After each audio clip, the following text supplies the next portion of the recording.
And and then they were there, and they're like, you know what, we're just.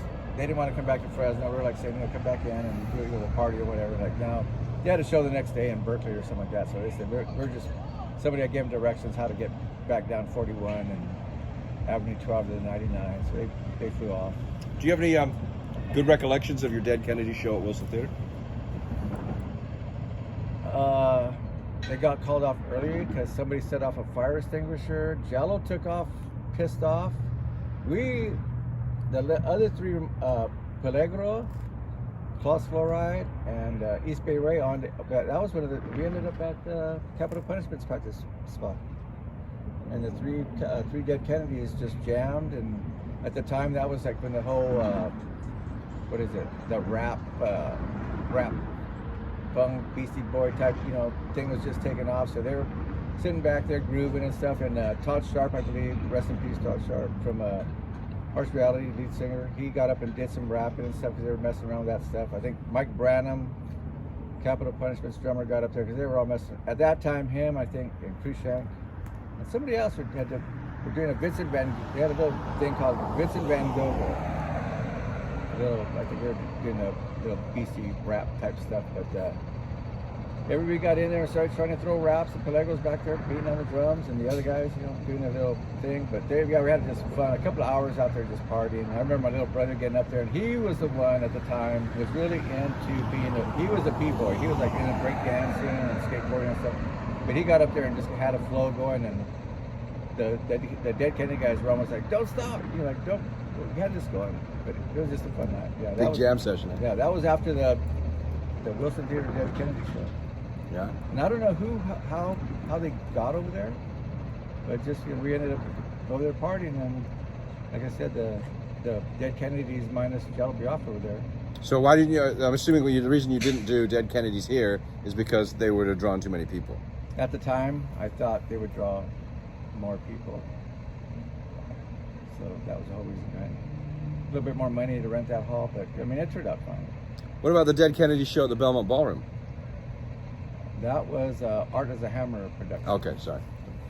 Yeah. So you did the DKs. You gave me the flyer for that. Yeah. And in fact, the Art of the Hammer shows, when they did their shows on Belmont, that was when I was still like a fan of just going to punk shows.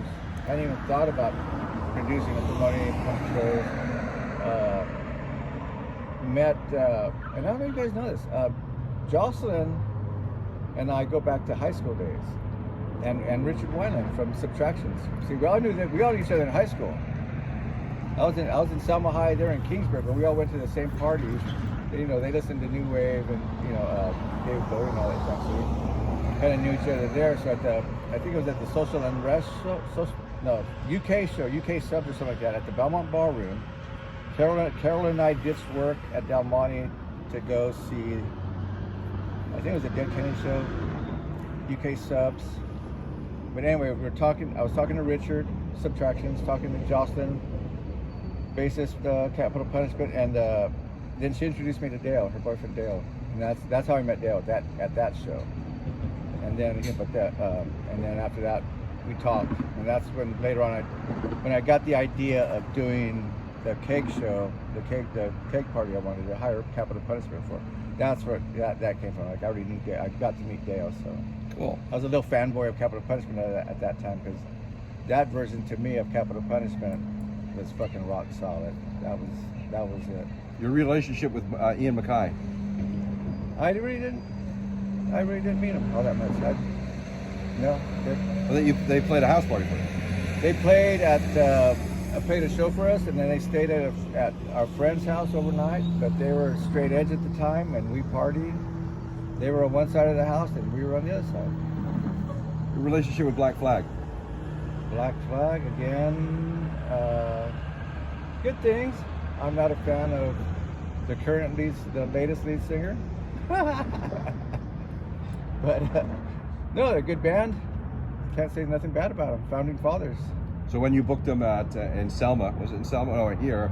And Selma was the first one. That one got called off because they ended up, I think 2 weeks before that show, they ended up in litigation with Procter & Gamble about the whole Black Flag name. guess it was like Procter and Gamble was suing them for infringement on their, the name or whatever. So that's what the whole.